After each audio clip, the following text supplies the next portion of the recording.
On June 6, 1944, Operation Overlord, the Allied invasion of France, marked the beginning of the end of Nazi domination of Europe, which had begun 5 dark years earlier. The attack, forever known as D-Day, involved 3 million men, 11,000 planes, and 4,000 ships, the largest armada the world had seen.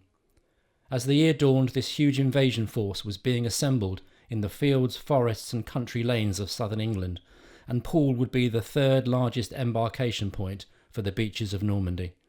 This was to be the last full year of the conflict, and arguably the most momentous. By the spring of 1944, the Luftwaffe, which had wreaked death and destruction, was severely depleted and its fuel supplies were at crisis point. So when General Eisenhower, Supreme Commander, Allied Expeditionary Forces in Europe, was briefing his troops on the eve of D-Day, he was able to tell them that if they saw warplanes in the air, they would undoubtedly be friendly ones. To Winston Churchill, who had vowed no surrender in 1940, D-Day was much the greatest thing we have ever attempted. To Eisenhower, it was a great crusade. This is a short account of Poole's vital role in D-Day 80 years ago. I'm Michael Hawkins, nicknamed Jack. I joined the Royal Navy in 1969 as a boy stoker, aged 15. As I say, I was nicknamed Jack then because of the name of Hawkins, and I'm afraid that stuck for the whole of the 32 years that I served. The highlight, I think, of my career was in 1986 while serving on HMS Arrow when I was awarded the British Empire Medal. We are commemorating the 80th anniversary of D-Day, in which Poole played a significant role. But actually Poole played a big role in the whole of the Second World War.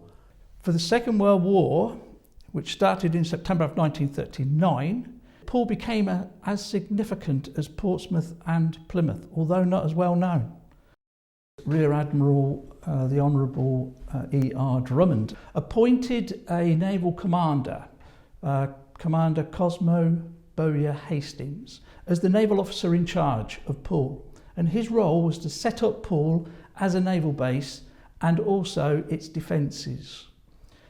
He was ably supported by a colleague of his called Lieutenant Commander Vandy. Now, Commander Hastings and Lieutenant Commander Vandy both served together on HMS Ramillies during the First World War. So they knew each other well. They were local men, so they knew the area very, very well, and they knew Poole Harbour very, very well. The preparations for D-Day actually started after the evacuation of the troops from Dunkirk.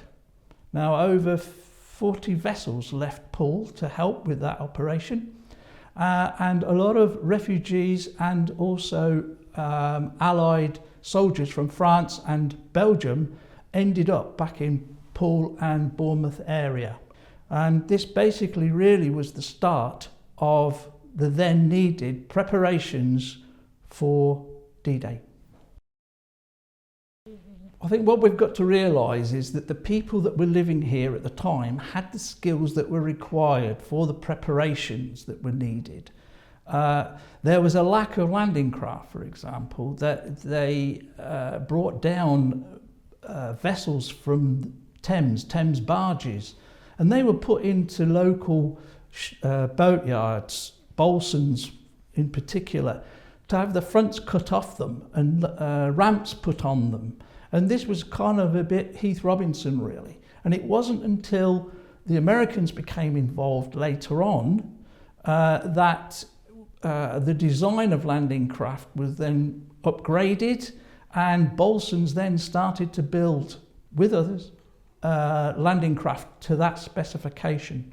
And over 800 people, local people, worked for Bolsons at the time, and they were knocking out landing craft like 1 or 2 a week. Dorset Yacht Company and British Powerboat Company, they built motor gunboats. R.A. Newman's at Hamworthy, they built launches. And then Sydenham's. Sydenham's was very important, really, because they were involved with building the Mulberry Harbours, and the Mulberry Harbours were towed over, particularly off the beaches at Arromarsh, so that vessels could actually tie up alongside them to unload both troops and equipment. Other things were still happening, normal things were still happening, bakers were still baking, fishermen were still going out and fishing. It was a need because the country needed feeding, and it was local people that were working around in and around there that were making it all happen for that whole period of time. But what we've got to realise is the conditions that these people were working in. Over 10,000 incendiary bombs were dropped onto Poole. There were 456 high explosive bombs dropped onto Poole. 68 people were killed and around 100 were actually injured during those raids. 5,000 properties were either destroyed or left in ruin. Poole was actually on the bombing run for those aircraft that were going to the Midlands, particularly Birmingham and Coventry. And on the way back, if they hadn't unloaded anything, they unloaded them on Poole. And that's why, if you look on, for example, Brownsea Island, you'll see great big craters that are still there today. And also in Delft Woods, in and around there, lovely pools of water there now, but they were actually bomb craters from when Poole came under attack. So in the lead up to D-Day, areas that were the marshalling areas that had been allocated were all over Dorset, all in the little towns and the little villages and along country lanes. So the area itself would have been swamped with military vehicles because the numbers involved were quite phenomenal. There was probably more military personnel and more military vehicles in a particular village than local residents. In terms of trying to get these vehicles and that into Poole to get them loaded, it wasn't like there were a massive amount of roads to come in and out. So that all had to be coordinated from the marshalling areas to Poole Quay to get them all loaded on, ready to go. And can you imagine afterwards how quiet it would have seemed after they'd gone? And the reflection that maybe those people had of, well, what happened to those troops? Did they make it or not? If I had been standing on Poole Quay on D-Day, over 300 vessels were in there, including 60 cutters from the US Coast Guard. All these vessels had to be aligned so that the troops from the marshalling areas knew which vessel they were going on. And at that particular time, everything was all loaded and all ready to go. I think it would have been electric.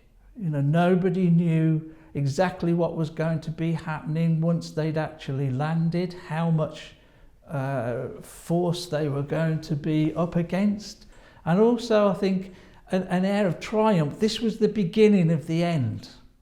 And after 4 or 5 years of war, I think everybody around at the time would have been willing those people to get over there and do their stuff. The weather at the time, if you'd have looked skywards, you would have seen a lot of heavy cloud.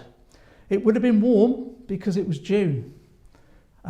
And there would have been a certain fair amount of wind, I think, at the time as well. And this is what the major concern was. It was whipping up, particularly in the middle of the channel, and whipping across Poole Bay, which in the end it did delay the landings by 24 hours.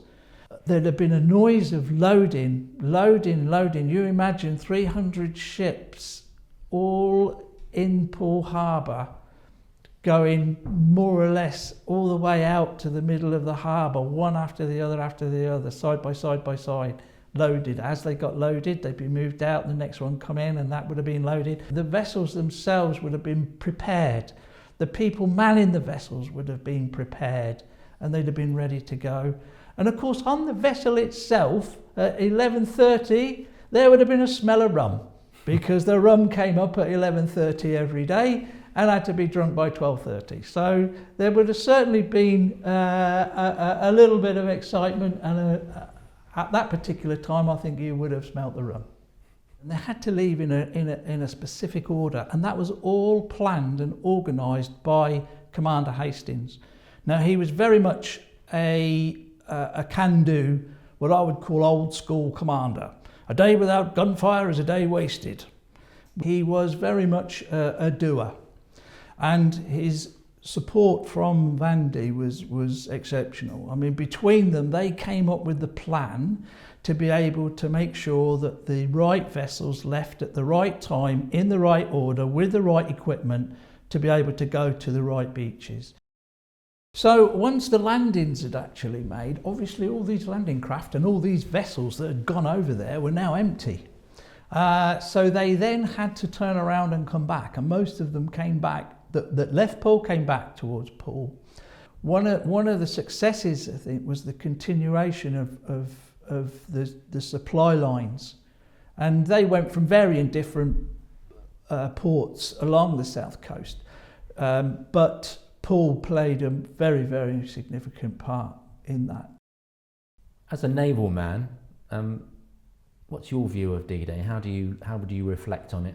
Oh, it was, I think, an absolute miracle.